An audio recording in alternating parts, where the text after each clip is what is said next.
Stephen, we've been hearing about mobility as a service for a couple of years. Yeah. What's new these days? Well, basically, I agree. We have been hearing about mobility as a service for quite some time. But what's new, that before we have been talking about pilots, studies, and marketing essentially.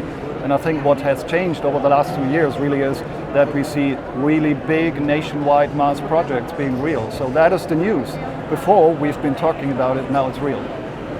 And Carsten, what's the role of Deutsche Telekom in mobility as a service? Good question. So it's maybe not that obvious as a telco player is going into the mobility sector, but I think there are many similarities between telco industry and mobility industry. And so we want to bring the society to a way where we can come from ownership to sharing, from car to ride, and what you need then is a mobile handset which organizes mobility. So this makes it obvious why Deutsche Telekom is investing into mobility as a service, and it will help people to have a great customer experience by using mobility. Yeah. And Stephen, when I look at mobility as a service and finding the most optimum way, that has a huge play into the whole sustainability of transport going forward. Yeah, I mean, today there even are, of course, a number of sustainable mobility options. So there's public transport, there's scooters, there's sharing services, etc., you name it.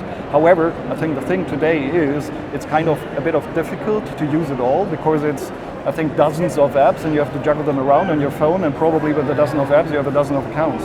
So that is the cumbersome part of it, and this is where MaaS can make it much simpler because it's one integrated app with one integrated account doing all that.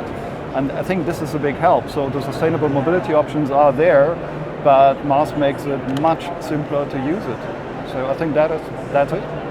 And I know a lot of corporate accounts are looking at how they can manage all this going forward. What's the role of MaaS for corporates going forward? Well, we think that MaaS plus a mobility budget will be a great option to build kind of a virtual company car. So if people want to have not an own car but want to have mobility as such, we can use MaaS to offer them a new product to be on time, be future ready to provide corporate mobility to our people, to our employees.